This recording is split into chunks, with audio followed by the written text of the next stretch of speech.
Praise lord.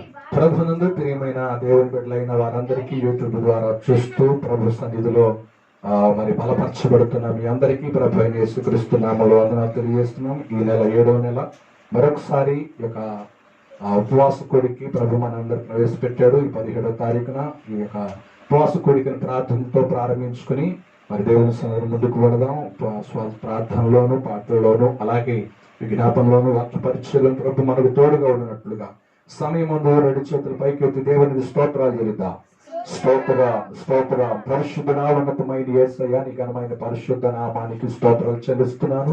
గడిచిన 16 రోజులు మీరు తోడుగా ఉన్నారు. ఈ 17వ రోజున ఈ నెలలో మరొకసారి ప్రభా తండ్రి ఉపవాస ప్రార్థన కోడికలు మనందరినీ ప్రవేశపెట్టినందుకు స్తోత్రాలు.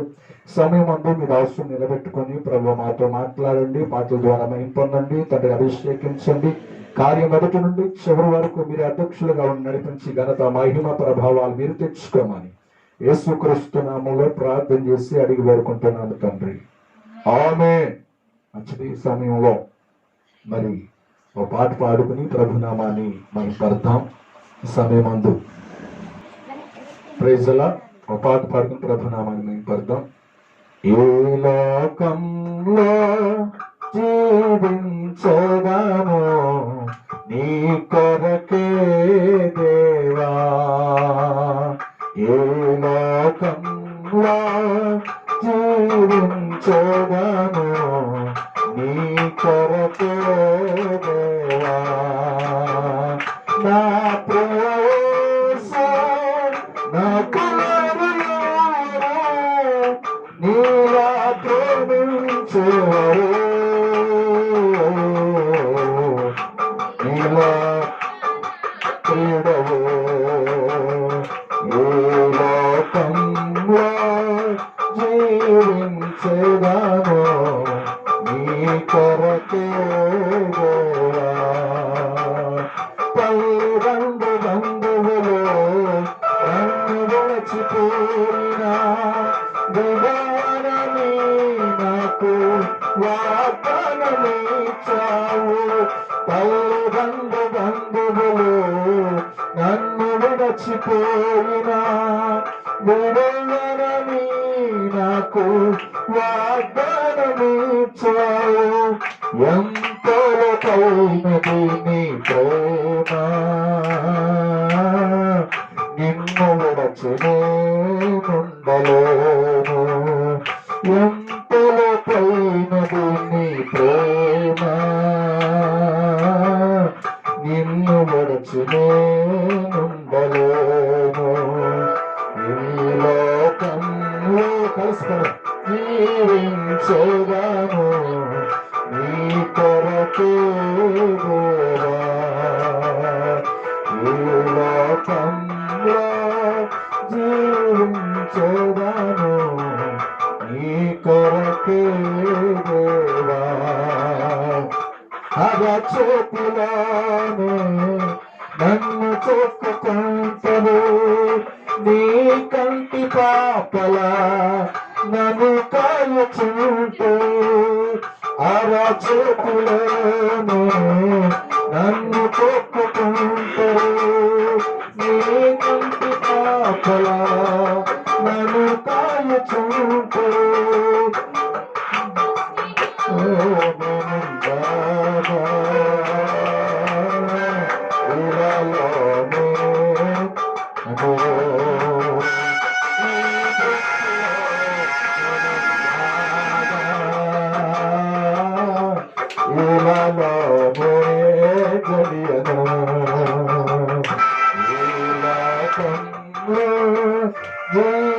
జీవించేదాను నీ కొరకే దేవా, ఈ లోకంలో జీవించేదాను నీ కొరకే దేవా, నా ప్రియ యేసు నా కుమారులెవ్వరు నీలా ప్రేమించేవారు,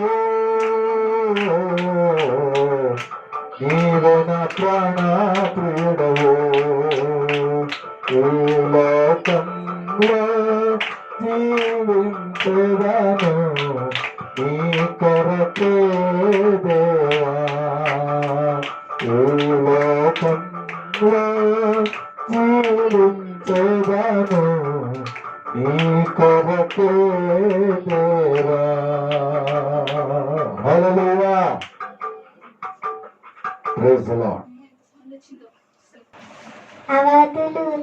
అవధులు లేని ఆరాధన ఒక పాట పాడుకొని దేవుడు అవధులు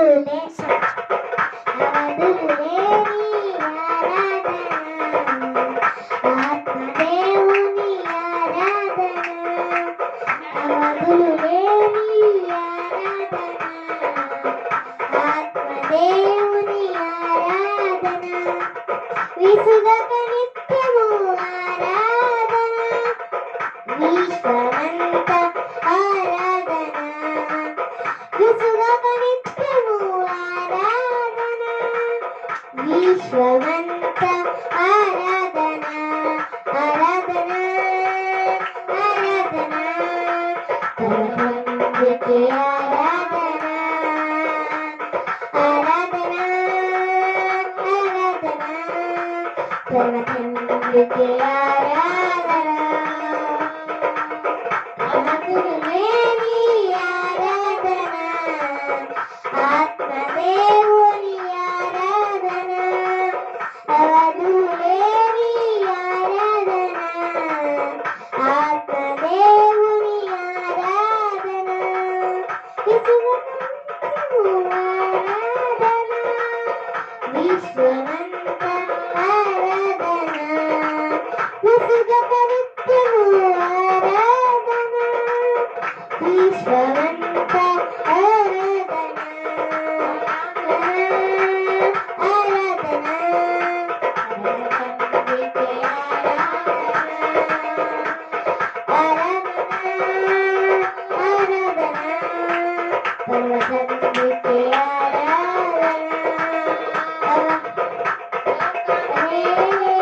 నిత్య దేవునికి ఆకాశ దూతల ఆరాధన కర్త రక్షించి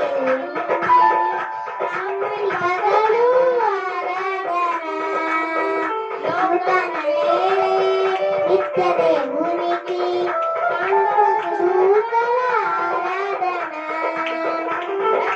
కర్త రక్షించి రాత్రి పగలు ఆరాధన హృదయశుద్ధి ఆరాధన సదయుడేసుకు ఆరాధన హృదయశుద్ధి ఆరాధన సదయుడేసుకు ఆరాధన ఆరాధన పరమందుకే ఆరాధన ఆరాధన ఆరాధన పరమందుకే ఆరాధన అవధులు లేని ఆరాధన ఆత్మదేవుని ఆరాధన అవధులు లేని ఆరాధన ఆత్మదేవుని ఆరాధన మోక్షప్రాత అక్షయుడేసుకు నక్షత్రరాశుల ఆరాధన నీతి సూర్యుడు నిర్మల జ్యోతికి నిండు మనసుతో ఆరాధన మోక్షప్రాత అక్షయుడేసుకు రాత్రి వాసుల ఆరాధన నీతి సూర్యుడు నిర్మల జ్యోతికి నిండు మనసుతో ఆరాధన దేవసుతునికి ఆరాధన దేవమూర్తికి ఆరాధన దేవసుతునికి ఆరాధన దివ్యమూర్తికి ఆరాధన ఆరాధన ఆరాధన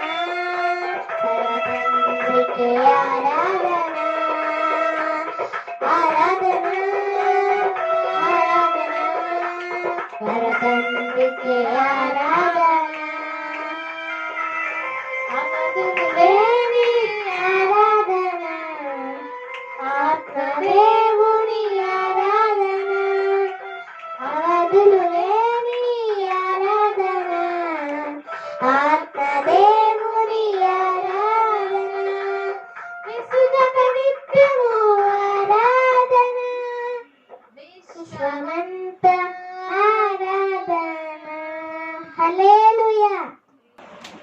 ప్రైజ్ ది లార్డ్. పాటలను ఇచ్చిపడి చిన్న ప్రార్థనతో మరి వాక్యంలోనికి ముందుకు వెళదాము. చిన్న ప్రార్థన చేద్దాం. కళ్ళు మూసుకున్నట్లయితే పరిశుద్ధుడైన తండ్రి, ప్రభువా, వాక్యమైన యేసయ్య, ఈ ఘనమైన పరిశుద్ధ నామానికి స్తోత్రాలు. సమయంలో వాయిద్యముల ద్వారా పాటల ద్వారా మీరు మహిమ తెచ్చుకున్నారు. సమయంలో ప్రభు మీ దాసుని ప్రభు అభిషేకించండి. మీ దాసుని అభిషేకించి మీ దాసుని నోటి ద్వారా ప్రభా నీ వాక్కుని పంపించండి. ఆ మాటలు మా జీవితానికి ఉపయోగకరంగా, ప్రయోజనకరంగా, ఆత్మీయ మేలుకరంగా ఉండడానికి కృప దయచేయండి. ప్రభు మాటలు ప్రభు స్తోత్రాలు మంచి నెల పడిన విత్తనం వలె నూరంతలుగా ఫలించేయండి. ఘనత మహిమ ప్రభావాలు మీకే చెల్లిస్తూ యేసుక్రీస్తు నామములో ప్రార్థన చేసి అడిగి వేడుకుంటున్నాం తండ్రి. ఆమేన్. Praise the Lord. దేవుని నామానికి మరొకసారి మీ అందరికీ ప్రభు అయిన యేసు నామములో వందనాలు తెలియజేస్తున్నాం దేవుని నామం పేరట. ఎందుకనంటే దేవుడు గడిచిన దినాలు ఎంతో భయంకరమైన దినాలు, ఇంకా భయంకరమైన దినాలు ముందున్నాయి. దేవుడు అపరిమితమైన కృప మనందరికీ, మన కుటుంబాలకి, సంఘాలకి ప్రభు ఇచ్చునుగాక. ఆమేన్. మంచిది. సమయంలో మన ధ్యానం కొరకే ఉపవాస దినానికి మనం ధ్యానం చేస్తున్నాము. 2వ దినవృత్తాంతముల గ్రంథము 30వ అధ్యాయము మరి 27వ వచన భాగాన్ని చదువుకుందాం. బైబిల్ ఉన్నవాళ్ళు దయచేసి నాతో పాటు కలిసి తీసి వాక్యాన్ని చదువుతూ ఉండండి. చదవండి. 2వ దినవృత్తాంతముల గ్రంథము 30వ అధ్యాయము 27వ వచనం.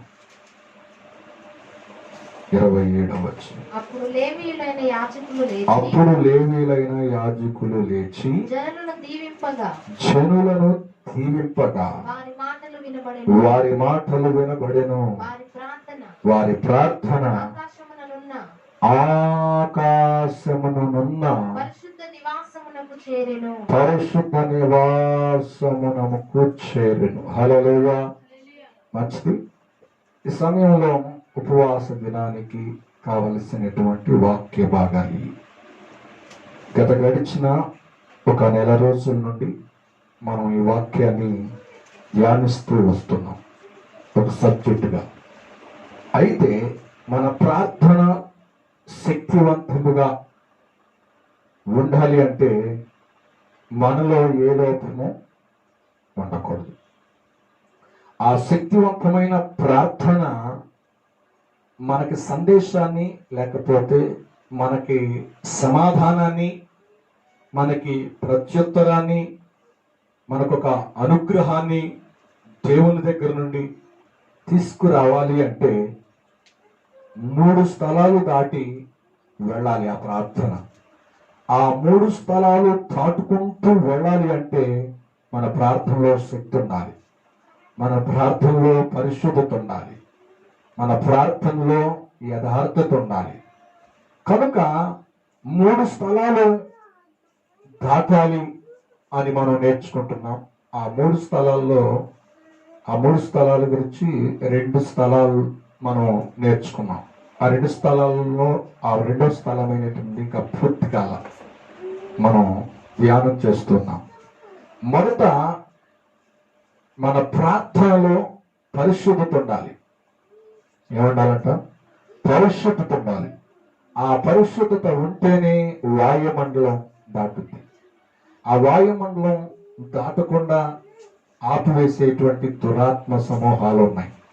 వాటి గురించి మనం ధ్యానం చేశాం. ఎఫెసీయులకు రాసిన పత్రిక 6వ అధ్యాయము మనం కింద వచనాల్లో మనం జ్ఞాపకం చేసుకున్నాం. ఆకాశ మండలములో తిరుగుతున్న దురాత్మ సమూహములు అవి వాయుమండలంలో తిరుగుతూ ఉంటాయి. మన ప్రార్థనలో పరిశుద్ధత ఎక్కడెక్కడ ఉండాలంటే చూపులోను, మాటలోను, ఆలోచనలోను, ప్రవర్తనలోను, హృదయంలోను పరిశుద్ధత ఉంటేనే మన ప్రార్థన ఎక్కడా ఆగకుండా ఆ వాయుమండలాన్ని దాటి వెళ్ళిపోతుంది అని మనం నేర్చుకున్నాం. రెండవది ఏంటంటే మన ప్రార్థన ఆకాశ మండలాన్ని దాటాలి. ఆకాశ మండలం మీద ఉన్నటువంటి దేవుడు అంటండి, మన ప్రార్థన వినకుండా మేఘమండలాన్ని కప్పుకున్నాడంట. ఏం కప్పుకున్నాడు? మేఘమండలాన్ని కప్పుకున్నాడు. అయితే ఆ మేఘమండలం కప్పుకున్నటువంటి దేవుని దగ్గరికి చొచ్చుకుని మన ప్రార్థన వెళ్ళాలి అంటే, ఆ ప్రార్థన ఆయన చెవికి వినాలి అంటే వాక్య అనుభవం ఉండాలంట. హల్లెలూయా! ఏ అనుభవం ఉండాలి? వాక్య అనుభవం ఉంటేనే మన ప్రార్థన ఆయన దగ్గరికి వెళుతుంది.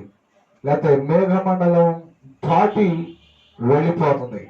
మేఘమండలం కప్పుకున్నటువంటి దేవుని దగ్గరికి మన ప్రార్థన వెళ్ళడానికి ఆస్కారం ఉంటుంది, లేకపోతే అవకాశం ఉంటుంది. అయితే మన ప్రార్థన ఆ మేఘమండలం దాటి, ఆయన కప్పుకున్న మేఘమండలాన్ని దాటి వెళ్ళాలి అంటే మనలో ఏముండాలంట? వాక్య అనుభవం. వాక్య అనుభవం లేని వారు ప్రార్థన చేస్తే, వాక్యానుసారంగా జీవించకుండా ప్రార్థన చేస్తే, వాక్యాన్ని అనుసరించి జీవించకుండా ప్రార్థన చేస్తే, ఆ ప్రార్థన, నేను అంటున్నాను, ఆయన కప్పుకున్నటువంటి మేఘమండలం దాటి వెళ్ళలేదు. వెళ్ళినా నీకు సమాధానం తిరిగి రాదు. అందుకే మన ప్రార్థనలో ఏముండాలో తెలుసా? వాక్య అనుభవం ఉంటేనే మన ప్రార్థన ఆయన సన్నిధికి చేరడానికి అవకాశం ఉంటుంది. హల్లెలూయా! అందుకని ఆ మూల వాక్యం ఏంటంటే, మేఘమండలాన్ని ఆయన కప్పుకున్నాడు అనడానికి చదివించాను. విలాప వాక్యములు అంతేనండి. విలాప వాక్యములు 3వ అధ్యాయము 44వ వచనాన్ని మనం చదువుకున్నాం. ఆయనంట మేఘమండలాన్ని కప్పుకున్నాడంట. మన ప్రార్థన వినకుండా ఆయన కప్పుకొనడానికి కారణం ఏమిటంటే, వాక్యం ఒకటి బోధిస్తుంటే మనం ఇంకో రకంగా బ్రతుకుతున్నాం. వాక్యం మనల్ని గద్దిస్తుంటే ఆ గద్దింపుకు లోపడకుండా మనం ఏదో మన ప్రార్థన ఆయన వినేస్తాడు, మన ప్రార్థనకి ఆయన సమాధానం ఇస్తాడు, ఆయన మన ప్రార్థనకి ప్రత్యుత్తరం కలుగుతుంది అని ఆశపడి ఆరాటపడి మనం ప్రార్థన చేస్తున్నాము. కానీ ఆయనంట మేఘమండలం కప్పుకున్నాడంట. ఆ ప్రార్థన వట్టిగానే మన దగ్గరికి తిరిగి వచ్చేస్తుందంట. హల్లెలూయా అని మనం చదువుకున్నాం. అయితే మన ప్రార్థన వాక్యానుసారంగా లేకపోతే ఎలా ఉంటుంది అని అంటే, అది తిరిగి వచ్చేస్తుందంట. దాని గురించి మరొక మాట చదివించాను మీతో. ఏంటంటే సామెతలు 28 చదవనవసరం, గుర్తు చేస్తున్నా అంతే. 28:9 వచనంలో ధర్మశాస్త్రమును వినబడకుండా మీ చెవిని తొలగించుకొని వాని ప్రార్థన ఆయనకి హేయం. అంటే ధర్మశాస్త్రం అంటే, ధర్మశాస్త్రంలో 10 ఆజ్ఞలు ఉన్నాయి. 5 ఆజ్ఞలేమో ఆయన ప్రేమను గుర్తు చేస్తున్నాయి. ఆయన ప్రేమ స్వరూపుడు, ఆయన ప్రేమామయుడు, ఆయన తప్ప ఈ లోకంలో నీకు విలువైంది ఏది లేదు అని 5 ఆజ్ఞలు ఆ ధర్మశాస్త్రంలో గుర్తు చేస్తున్నాయి. ఇంకా మిగతా ఉన్నటువంటి 5 ఆజ్ఞలు ఏమిటంటే, ఎలాగైతే దేవుణ్ణి ప్రేమిస్తున్నామో, దేవుణ్ణి దైవముగా మనం ఆరాధిస్తున్నామో, మన శరీరాన్ని ఎంతగా మనము ప్రేమిస్తున్నామో, నిన్ను వలె నీ పొరుగు వారిని ప్రేమించండి అని 5 ఆజ్ఞలు, చివరి 5 ఆజ్ఞలు గుర్తు చేస్తాం. ఈ పొరుగు వారిని దేనికి ఆశించవద్దు, నీ పొరుగు వారిని దొంగిలించవద్దు, నీ పొరుగు వారిని మీద అబద్ధ సాక్ష్యము పలుకోవద్దు అని ఈ 5 ఆజ్ఞలు నీతో పాటున్న మనుషుని ప్రేమించమని దేవుడు తెలియజేస్తున్నది ఈ ఆజ్ఞలు. అయితే ఇక్కడ మనకి తెలియజేస్తుంది ఏంటంటే, ఈ ధర్మశాస్త్రము ఇవన్నీ మనం పాటించకుండా, ఇవన్నీ మనం చేయకుండా, ఇవన్నీ మనం నిర్వర్తించకుండా నేను సుదీర్ఘ ప్రార్థన చేసేస్తున్నాను. ఆదికాండం మొదలుకొని ప్రకటన గ్రంథం వరకు ప్రతి వాగ్దానాన్ని, ప్రతి వాక్యాన్ని ఎత్తిపట్టి ప్రార్థన చేస్తున్నాను. నా ప్రార్థన ఇంపైంది, నా ప్రార్థన బలమైంది, ఆ ప్రార్థనకి ఖచ్చితంగా దేవుడు జవాబిస్తాడు అని నువ్వు బుద్ధిగా నమ్ముతూ ఉండొచ్చు.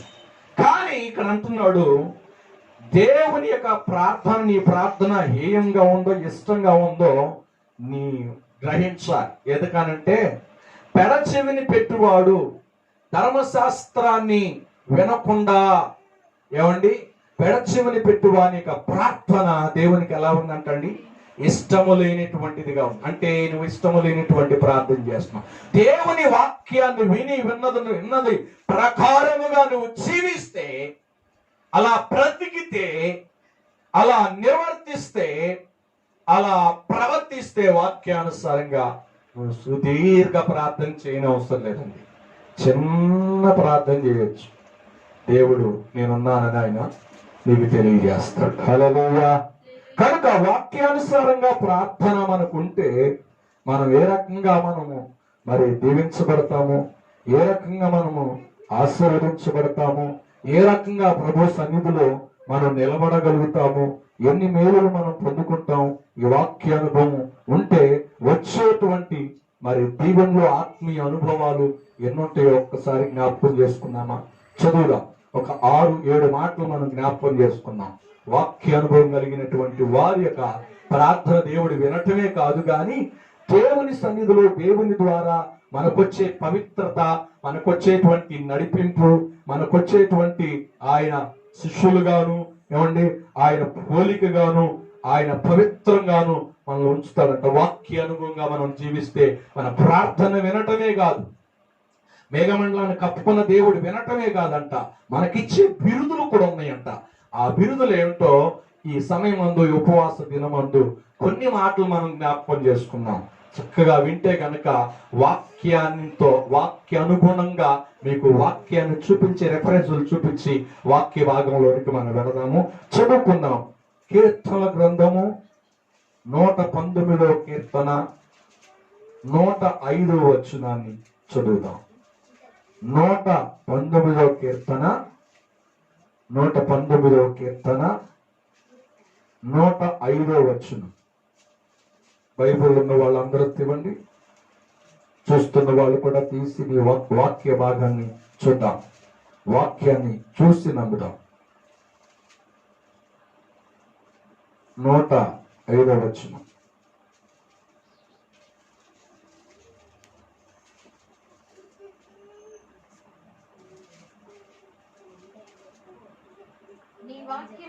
నీ వాక్యము నా పాదములకు దీపమును నా త్రోవకు వెలుగునై.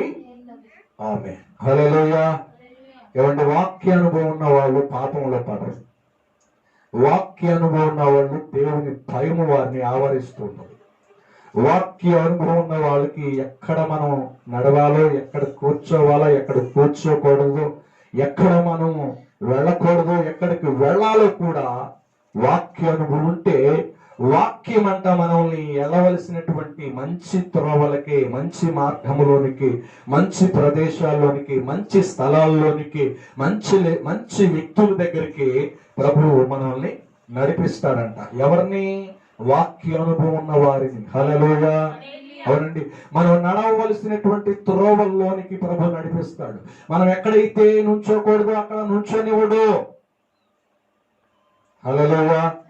కనుక మనకు నేర్పించేది ఏమిటంటే, వాక్య అనుభవం ఉన్న వాళ్ళకి మన త్రోవకి, ఏమండి, మన త్రోవలో చెడున్నా, మన త్రోవలో శోధనున్నా, మన త్రోవలో ఏమండి సమస్య ఉన్నా, మన త్రోవలో ఏమండి భయంకరమైనటువంటి విపత్తు మనకి ఎదురైనా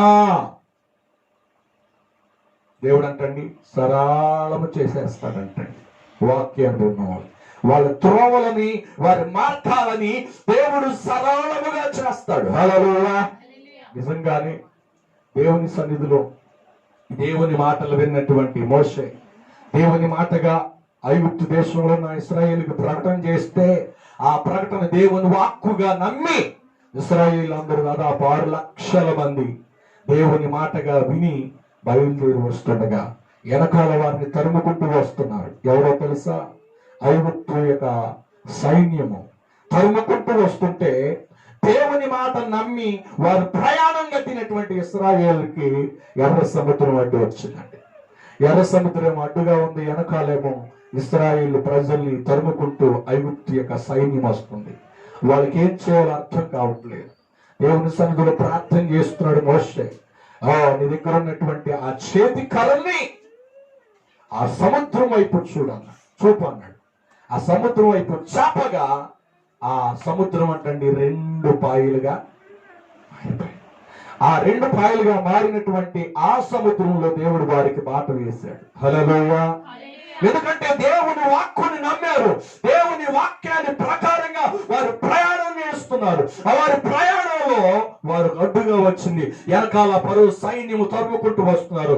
ముందు వారికి వారి మార్గానికి ఆటంకంగా ఉంది ఎర్ర సముద్రం. కానీ దేవుని మాటను విన్న, దేవుని వాక్యాన్ని నమ్మిన, దేవుని వాక్యానికి విధేయులై వారు ప్రయాణం చేస్తుండగా వారి ప్రయాణంలో, వారి త్రోవల్లో, వారి మార్గములో ఎర్ర సముద్రం అడ్డు వస్తే దేవుని మాట విన్న, దేవుని వాక్యాన్ని విన్నటువంటి ఇశ్రాయేలుకి సముద్రములో కూడా ఏమిచ్చాడంటండి? ఆరిన నేలను దేవుడుగా వారికి కనపరిచాడు. హల్లెలూయా. కాదా? వారి ప్రయాణంలో వచ్చిన చిక్కుల్లో, వారి ప్రయాణంలో కలిగిన, వారి త్రోవల్లో ఉన్న అడ్డుగా ఉన్న వారికి అడ్డుని దేవుడు తొలగించి సముద్రంలో దేవుని ప్రజలకి, ఆయన మాట విన్నటువంటి ప్రజలకి సముద్రంలో రోడ్డుని వేశాడండి. హల్లెలూయా.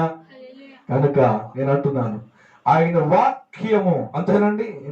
చదివే కదా, ఆయన నీ వాక్యము నా పాదములకు దీపం, నా త్రోవకు వెలుగునై ఉన్నది. అంటే నీ జీవితంలో, నీ త్రోవల్లో చీకటి నీకు ఎదురైతే, నీ చీకటి అంధకార పరిస్థితులు నిన్ను వెంటాడుతుంటే, నువ్వు వాక్య అనుభవం కలిగి జీవిస్తే, నువ్వు వాక్యానుసారంగా నువ్వు బ్రతికితే,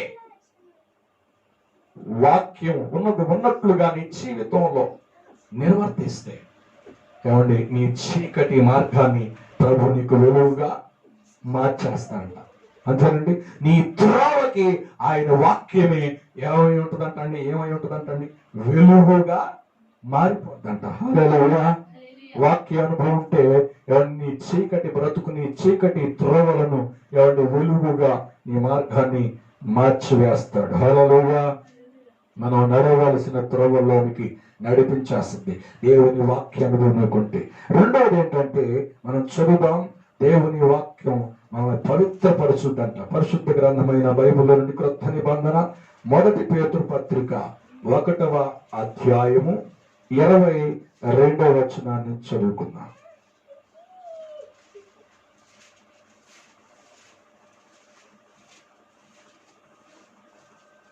1వ అధ్యాయము 22వ వచనం.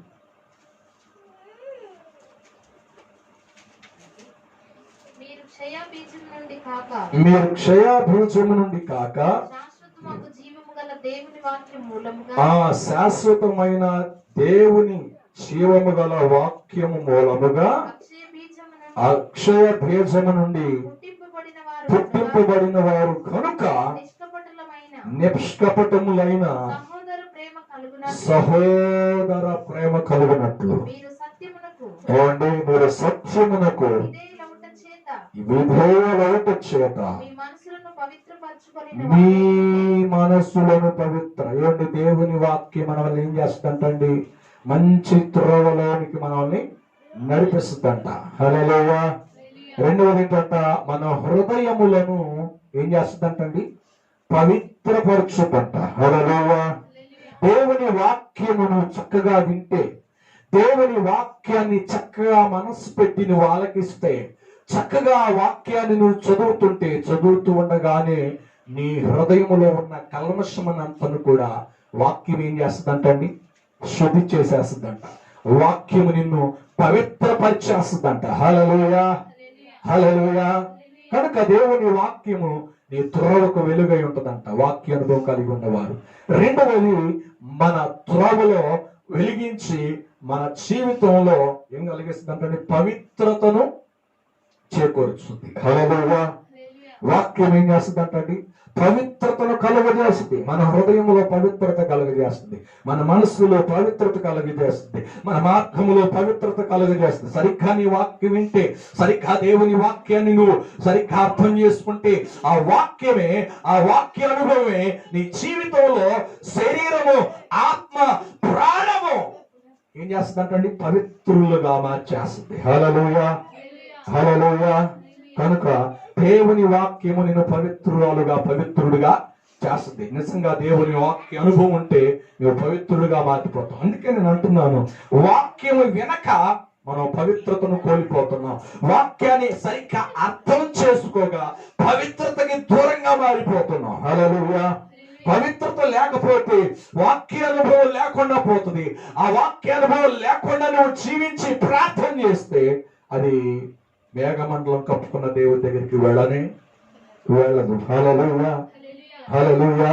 ఇంకా యోహాను సువార్త మరొక మాట చదువుదాం. యోహాను సువార్త 8వ అధ్యాయము 31వ వచనం నుండి 34వ వచనం వరకు.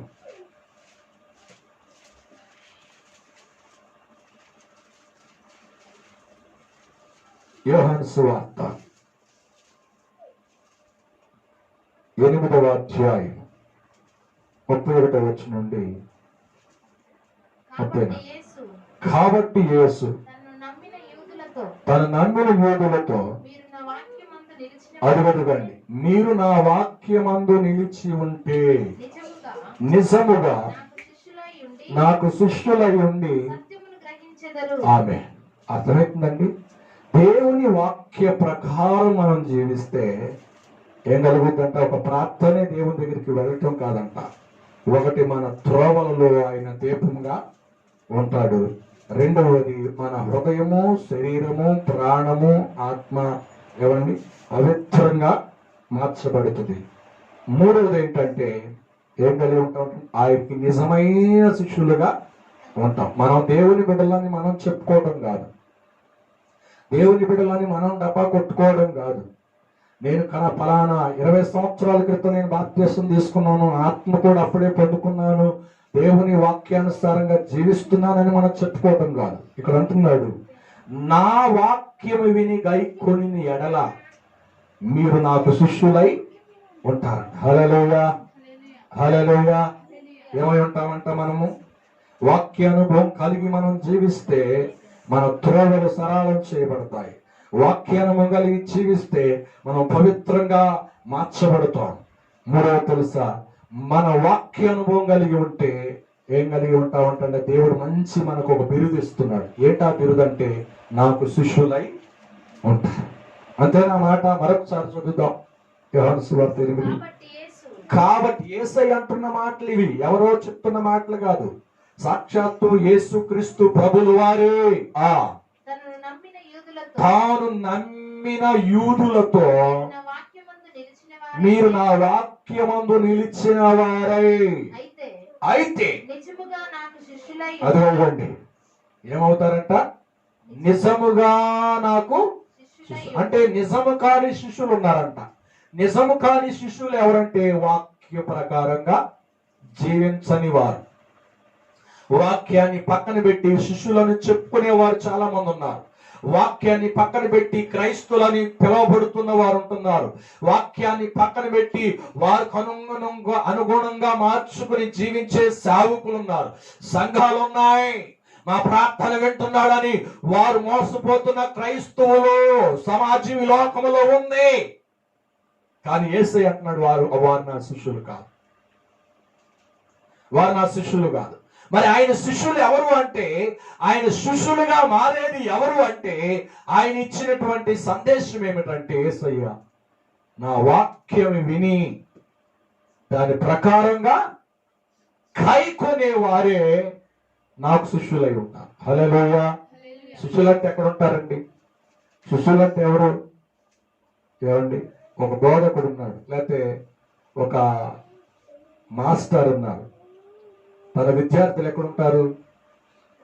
చక్కగా ఆయన బోధిస్తున్నటువంటి బల దగ్గరే ఉంటారు.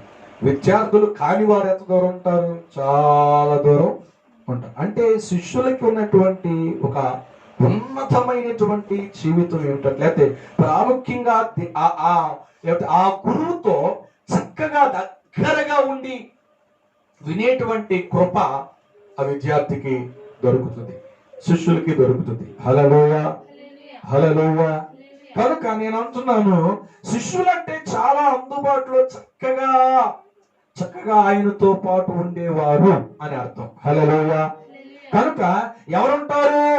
దేవుని మాటలు వినేవాళ్ళు కాదు, అంటే యేసయ్య మాటలు వినేవాళ్ళు కాదు, యేసయ్య మాటలు ఆలకిస్తున్న వాళ్ళు కాదు, వాటి ప్రకారముగా జీవించేవారు, బ్రతుకు మార్చుకునేవారు మాత్రమే ఆయన శిష్యులు అవుతారంట. హల్లెలూయా.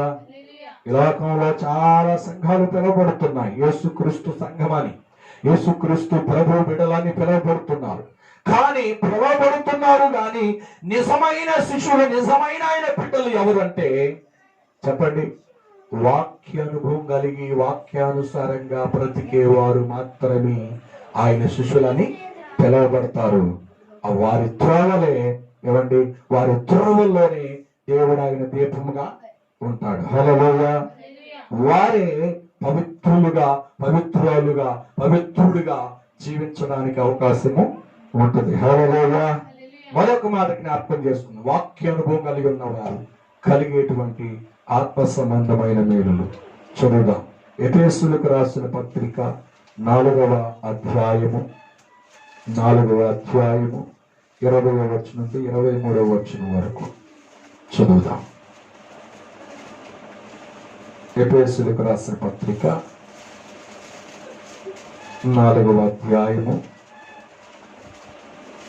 20వ వచనం నుండి 23వ వచనం వరకు.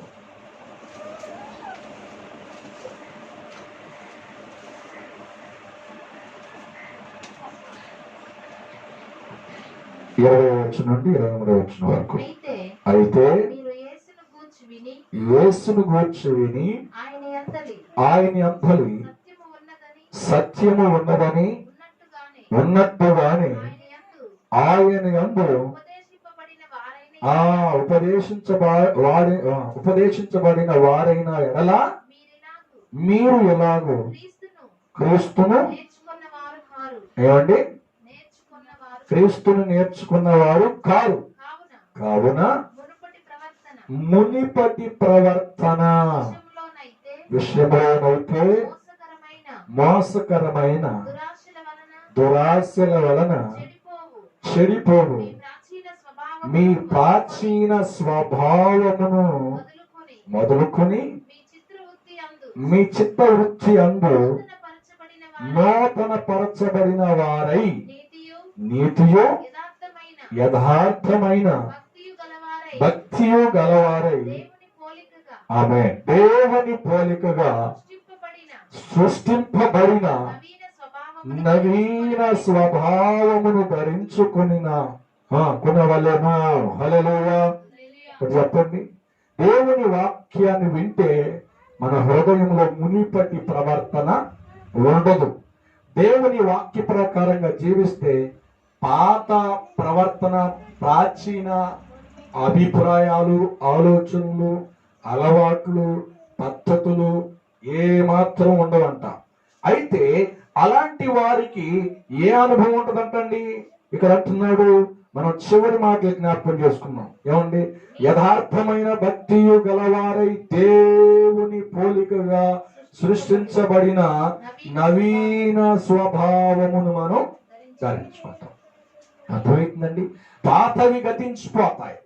పాతవిక ధరించారు వాక్యానుసారంగా జీవించేవారు, వాక్యానుసారంగా బ్రతికేవారు, వాక్యానుసారంగా జీవించాలనుకునే వారికి పాత స్వభావాలు, పాత పద్ధతులు, ఆలోచనలు ఇవేమి కనబడవు. ఇక ఎలా ఉంటారో తెలిసిన వాళ్ళు, వాక్యానుభవం కలిగిన వాళ్ళు దేవుని పోలికగా ఉంటారు. అవునండి. హల్లెలూయా. యేసయ్య ఎలా ఉన్నారో ఆ దినాలలో అలాగా జీవిస్తూ ఉంటారు. యేసయ్య ఎలాగా బ్రతికాడో అలాగా దేవుని కొరకు బ్రతకడానికి మరి దేవుని సన్నిధిలో నిలబడతారు. హల్లెలూయా. ఇంకా మనము దేవుని పోలికగా మార్చబడలేదు అంటే వాక్యానికి దూరంగా, వాక్యానికి వెలుపగా మనం బ్రతుకుతున్నాం, వాక్యానికి వెలుపల మనం జీవిస్తున్నాం. వెలుపల జీవితం వాక్యానికి మాత్రం జోడించినటువంటిది కాదు. వాక్యానికి విరుద్ధంగా బ్రతికే జీవితం, ప్రాచీన స్వభావం మనలో ఇంకా పని చేస్తుందా, ఇంకా మనం నీరు కట్టి దాన్ని పెంచుతున్నాము అంటే ఇంకా లోకములో ఉన్నటువంటి స్వభావాలే మన జీవితంలో ఉంటాయి. హల్లెలూయా. కానీ వాక్యానుసారంగా జీవించే వారికి ఏముంటుందంటండి? దేవుని పోలికలుగా ఉంటాం. హల్లెలూయా, హల్లెలూయా. అంతే ఒక మాట ఉంది, ఏమంట? నీ స్వభావమునకు నేను ప్రతిబింబముగా ఉండాలని, నీ స్వభావమునకు నేను ప్రతిబింబముగా ఉండాలని నాలో ఆశ కలుగుచున్నది. నా సంత నీవేనయ్యా, నాలో ఆశ కలుగుచున్నది. నా ఆశలు తీర్చుమయ్యా, నిన్ను చూడాలని యేసయ్యా, నిన్ను చూడాలని నాకు ఆశయా, నీతో ఉండాలని కోరిక, నీలా ఉండాలని తలంపు నా హృదయంలో ఉప్పొంగే నీ ధ్యానమే, నీ గానమే నా హృదయంలో ఉప్పొంగే నీ ధ్యానమే, నీ గానమే నిన్ను చూడాలని యేసయ్యా. హల్లెలూయా. ఇదే ధ్యాస ఉంటుందండి, ఇదే ఆలోచన ఉంటుంది. దేవుని పోలికగా మనం మార్చబడతాం. ఇప్పుడు తెలుసా, వాక్య ప్రకారం మనం జీవిస్తే దేవుడు మన జీవితంలో ఆయన చూసేటంటే దేవుని పోలిక. హల్లెలూయా, హల్లెలూయా, హల్లెలూయా. పాత స్వభావం పోవాలి, పాత అలవాట్లు పోవాలి, పాత ఆలోచన పోవాలి, పాత నడవడిక పోవాలి. హల్లెలూయా. కనుక వాక్యానుభవం ఉన్న వారికి వచ్చేటువంటి ఆత్మ సంబంధమైనటువంటి ఆ మేలు లేకపోతే ఆత్మ సంబంధం విషయాలు ఏంటంటే, దేవుని వాక్య ప్రకారం జీవించే వారికి దేవుడే తన త్రోవలకు దేవుడు వెలుగుగా ఉంటాడంట. రెండవది, వారి హృదయంలో, వారి జీవితంలో, వారి ప్రవర్తనంతటి విషయంలో ఒక పవిత్రతను దేవుడు కలగజేస్తారంట. మూడవది ఏంటో తెలుసా, దేవుని సన్నిధిలో ఎలా ఉంటారంట? దేవుని వాక్య ప్రకారంగా జీవించే వారికి దేవుని ఇచ్చే బిరుదు ఏంటో తెలుసా? దేవునికి శిష్యులుగా మారతారంట. నాలుగవది ఏంటంట? దేవుని పోలికలుగా మారిపోతాం. ఇంకా దేవుని పోలికగా మారలేదు అంటే వాక్యం ఇంకా నీ జీవితంలో పని చేయట్లా, నీ హృదయంలో వాక్యానికి సమయం ఇవ్వట్లా, నీ హృదయంలో వాక్యానికి చోటు నీవు అప్పగించట్లేదు. హల్లెలూయా. కనుక దేవుని వాక్య ప్రకారంగా జీవించే వారికి యేసయ్యలాగానే బ్రతకాలని ఆశ, యేసులాగా జీవించాలని, యేసులాగా ఆలోచన చేయాలని, యేసయ్యలాగా ప్రార్థన చేయాలని, యేసయ్యలాగా శ్రమ అనుభవించాలని ఆలోచన, ఆరాటం ఉంటుంది. హల్లెలూయా. కానీ వాక్య ప్రకారంగా జీవించిన వారికి ఈ లోకంలో ప్రేమ, ఈ లోకం కొరకు జీవించటం, ఈ లోకం కొరకు తపన పడటం, ఈ లోకం కొరకు ఆలోచన, అలవాట్లు మార్చుకోలేనటువంటి పరిస్థితులు కనబడుతూ ఉంటాయి. హల్లెలూయా. కనుక ఇలాగా ఉండి మనం ప్రార్థన చేస్తే దేవుడు ఎమ్మటనే మనకు సమాధానం ఇస్తాడు. హల్లెలూయా. ఏమంటే దేవుని సన్నిధి వాక్యానుసారంగా జీవించే వారి జీవితం దేవుడు ఎమ్మటనే ప్రార్థన ఆలకించాడు. వాక్యము మనం జీవించకుండా, దేవుని సన్నిధిలో వాక్యానుసారంగా బ్రతకకుండా మనం ప్రార్థన చేసేమనుకోండి, ఆ ప్రార్థన ఏమని అంటున్నాడంట యేసయ్య, ఏమంటున్నాడంటే తండ్రి అయిన దేవుడు, ఏమండి సామెతల గ్రంథం 28:9 అంటాడు, నీ ప్రార్థన ఏమండి నాకు హేయముగా ఉంది. హల్లెలూయా. అందుకని దేవుడు మేఘముతో ఆయన కప్పుకున్నాడంట. అంతేనండి. హల్లెలూయా. మేఘముతో ఆయన కప్పుకొనడానికి కారణం ఏమిటో తెలుసా? వాక్యానుభవం లేదు నీ జీవితంలో. వాక్యానుభవం లేదు కనుకొని మేఘమండలముతో ఆయన కప్పుకున్నాడంట. ఇది విలాప వాక్యములు 3:44 వచ్చి ప్రకారంగా ఆయన ఎందుకు కప్పుకున్నాడు అంటే, ఎందుకు ఆయన మేఘమండలంతో ఆయన కప్పుకోవడానికి కారణం ఏమిటంటే వాక్యానుభవం లేదు. హల్లెలూయా, హల్లెలూయా. వాక్య అనుభవం అంటే ఏంటి? వాక్యం వింటున్నాంగా, ప్రతి ఆదివారం వాక్యం వింటున్నాం కదా, ప్రతి శుక్రవారం వాక్యం వింటున్నాం కదా. వినటం కాదు. హల్లెలూయా. వినటం వేరు. అందుకంటాడు యెహోవా, ద్వితీయోపదేశ కాండము 28వ అధ్యాయము 1వ వచనం, యెహోవా మాట శ్రద్ధగా విని ఎడల, అంటే శ్రద్ధగా విని ఆయన మాటలు ఆయన ఆజ్ఞల్ని కైకొని ఎడల అన్నాడు. వినటం వేరు, గైకొనటం వేరు. హల్లెలూయా. వినటం వేరు, గైకొనటం వేరు. వినే అందరూ వింటారు. అందుకే ఒక ఫలమును విత్తనాలు వేసే యజమానుడు అంటే చేత్తో విత్తనాలు పట్టుకుని వెళ్ళాడంట. దేవుడు ఒక ఉపమానం చెప్తున్నాడు మత్తయి సువార్తలో. ఏమంటే ఉపమానం చెప్తే ఏమన్నాడు? ఆ విత్తనాలను తీసుకెళ్ళినప్పుడంట కొన్ని విత్తనాలు అంటండి త్రోవ పక్కన పడి, కొన్ని విత్తనాలేమో కంచెలో పడి, కొన్ని విత్తనాలేమో రాతి నేలను పడి, కొన్ని విత్తనాలేమో మంచి నేలన పడి. ఈ నాలుగు ప్రక్రియలండి. 4 రకాలైనటువంటి గుంపు. ఈ 4 రకాల గుంపులో మరి నీవు ఎలా ఉన్నావో నాకు తెలియదు. హల్లెలూయా.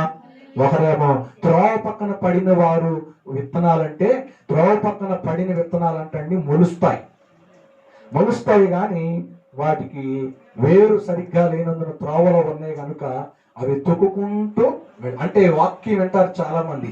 అబ్బా ఎంత బాగా దేవుని సేవకుని ద్వారా దేవుడు మాట్లాడారు అని వింటారు కానీ ఆ వాక్య ప్రకారంగా వారు నిలబడలేరు. వాళ్ళు వెళ్ళిపోతూనే ఉంటారు.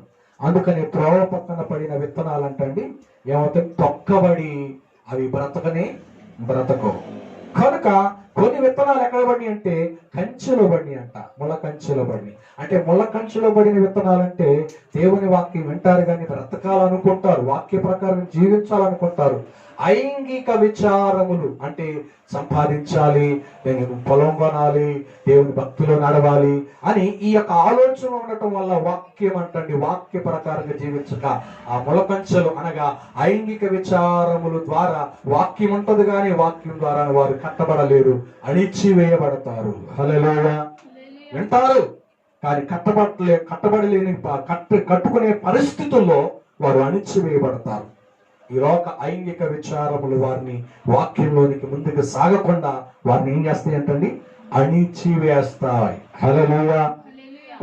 రాతి నేలలో పడిన విత్తనాలు అంటే మొదట మొలకొచ్చినటువంటి గింజలే వేస్తారు కాబట్టి దానిలో పదునున్నంతసేపు ఏమవుతాయి అంటండి? మొలకొచ్చి మొలుస్తూనే ఉంటాయి. ఆ వేరు ఏమండి భూమి పడితేనే కదండి, ఆ భూమిలోకి వెళితేనే కదండి దాని భూమిలో ఉన్న తేమను పీల్చుకుని అది మొలుచుంది. రాత్రి నేల పడి విత్తనం అంటే వింటారు కానీ ఆ వాక్యము హృదయములోనికి దాన్ని చేర్చుకోరు, పైనే వింటారు. ఆ రాత్రి నేల పడి ఆ ఉన్నంత వేరు ఆ వేరంతా కూడా ఆ రాతి మీద ఉంటది కాబట్టి దానిలో తేమ ఉన్నంతసేపు అది మొలిచి అది లోపలికి వెళ్ళలేదు కనుక వేరు ఆ రాతి మీద పడిన విత్తనం అలాగే ఎండిపోద్ది.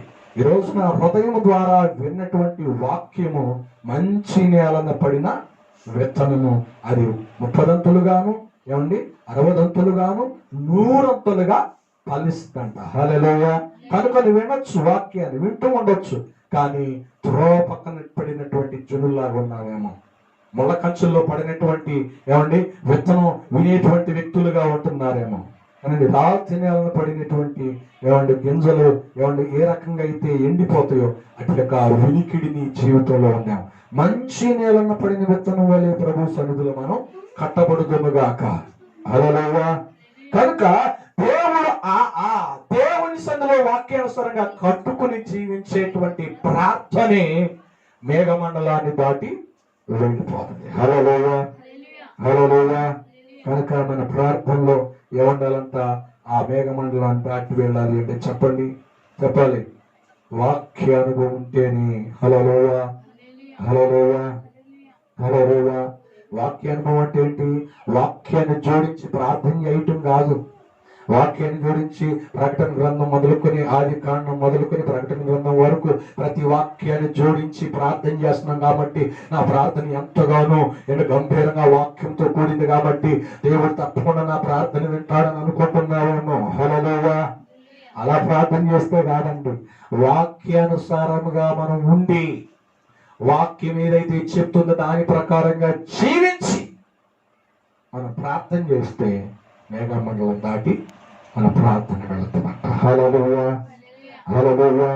కనుక మన ప్రార్థన ఎలా ఉంది, మన ఉపవాస ప్రార్థన ఎలా ఉంది, మన వ్యక్తిగత ప్రార్థన ఎలా ఉంది, మన యథార్థంతో కూడి చేస్తున్న ప్రార్థన ఎలా ఉన్నది ఒక్కసారి పరిశీలించేద్దాం ఉపవాస దినమందు. హల్లెలూయా, హల్లెలూయా. కనుక వాక్యానుభవం లేకుండా మనం ఎంత ప్రార్థన చేసినా ఆ ప్రార్థన నీ జీవితంలో ఏ సమాధానాన్ని తీసుకురానే రాదు. మేఘమండలం దాటనే దాటదు. హల్లెలూయా. ఆయన కప్పుకొనడానికి కారణం అది. ఏమండి, ఆయన కప్పుకొనడానికి, మేఘమండలం కప్పుకొనడానికి కారణం ఏంటంటే నీ ప్రార్థన వినకుండా నీవు ప్రార్థన వాక్య అనుభవం లేని ప్రార్థన, వాక్యము లేని ప్రార్థన, శక్తి లేని ప్రార్థన. హల్లెలూయా. శక్తి లేని ప్రార్థన ఎంత యుక్తిగా చేసినా ఆయన సన్నిధిలోనికి వెళ్ళనే వెళ్ళదు. హల్లెలూయా. ఆ ప్రార్థన మానుకున్నాం, అట్టి ప్రార్థన మానుకున్నాం. వాక్య అనుభవంతో కూడిన ప్రార్థన చేద్దాం. మేఘమండలం దాటి నీ ప్రార్థన వెళ్ళి నీకు సమాధానం తీసుకుని వచ్చునుగాక. తలలు వచ్చుదాం, చిన్న ప్రార్థన చేద్దాం. దేవుడి వాక్యాన్ని మన వెనుకల్లో దీవించునుగాక. పరిశుద్ధుడా ఉన్నతమైన యేసయ్య, గరుడువైన రాజ్యానికే స్తోత్రాలు చెల్లిస్తున్నాము. ఈ ఉదయకాల సమయమందు ఆయన నీ సన్నిధిలో ఉపవాస దినమందు ప్రభువా పాటల్లో మీరు తోడుగా ఉన్నారు. వాక్యము ద్వారా 2వ దినవృత్తాంతముల గ్రంథం 30వ అధ్యాయము 27వ వచనం ద్వారా కొన్ని వారాల నుండి మాతో మాట్లాడుచూ వచ్చారు. ఇశ్రాయేలు ప్రార్థన మేఘ మండలాన్ని దాటి వెళ్ళింది అని అన్నారు. ప్రభువా పరలోకంలో నీ దగ్గరికి వెళ్ళింది అని అన్నారు. అలాగే ప్రభా మా ప్రార్థన 3 స్థలాలు దాటి వెళ్ళాలి. ఒకటి నాయనా ప్రభా స్తోత్రం, వాయుమండలాన్ని దాటాలి. ప్రభా ఆ వాయుమండలం దాటాలి అంటే మా మాటలో పరిశుద్ధత, మా చేతిలో పరిశుద్ధత, మా ప్రవర్తనలో పరిశుద్ధత, మా హృదయంలో పరిశుద్ధత ఉంటేనే ఆయన వాయుమండలంలో ఉన్న దురాత్మ శక్తులు మా ప్రార్థన అడ్డుకోకుండా, అయా ప్రభా వాటిని విసిరి కొట్టకుండా అది దాటి వెళ్తుందని ప్రభా మీరు మాతో మాట్లాడి మొదటి అంశముగా. రెండవదిగా ప్రభువా స్తోత్రం, 2వ పాయింట్గా ప్రభా పరిశుద్ధ ఆత్మదేవ నీకు వందనాలు. ఈ సమయమందు తండ్రి మేఘమండలాన్ని మీరు కప్పుకున్నారు. మేఘమండలం దాటకుండా ప్రభా మా ప్రార్థన ఉంటుంది అంటే వాక్య అనుభవం లేకపోతే, ఎందుకంటే సామెతల గ్రంథం 28:9 ప్రకారంగా తండ్రి ధర్మశాస్త్రమును వినకుండా అయా మా చెవిని పెడచెవిని పెట్టుకున్న వారి యొక్క ప్రార్థన నాకు హేయము అని అన్నారు, నాకు ఇష్టము లేనిది అన్నారు. అందుకని నువ్వు మేఘమండలాన్ని కప్పుకున్నావు. అయ్యా మేము వింటున్నాం కానీ ఇతరులకి ఆ వాక్యాన్ని ప్రభా స్తోత్రం తండ్రి ట్రాన్స్ఫర్ చేస్తున్నాం. అది వారికైతేనే వర్తిస్తుంది, వారికైతేనే కరెక్ట్ అని మేము అనుకుంటున్నాం. మా జీవితంలో ఉన్నటువంటి, మా హృదయంలో ఉన్నటువంటి, మా జీవితంలో ఉన్నటువంటి పాపాన్ని మేము సరి చేసుకోలేకపోతాం. అందుకని మా ప్రార్థన అయా తండ్రి మా ఎదలోనికి తిరిగి వస్తుందని కీర్తన గ్రంథం ద్వారా మాతో మాట్లాడారు. అలాగే ప్రభువా రెండవది తండ్రి రాజా మా ప్రార్థన తండ్రి మేఘమండలాన్ని దాటాలి, వాక్యానుభవం ఉండాలి. వాక్యానుభవం లేని ప్రార్థన అయా మీ సన్నిధికి రాదని, అయా మీరు వినరని మాతో స్పష్టంగా మాట్లాడారు. కనుక ప్రభువా మేఘమండలం దాటాలంటే వాక్యానుభవంలో ఉన్నటువంటి వారు ఉన్నప్పుడు వారి త్రోవలు సరళం చేయబడతాయి, వారు పవిత్రపరచబడతారు, వారి ప్రభానికి శిష్యులై ఉంటారు. అయా వారిని పోలికలోనికి మార్చబడతారు, ఆత్మీయ అనుభవాలకి ప్రభు దగ్గరగా జీవిస్తారని మాతో మాట్లాడారు.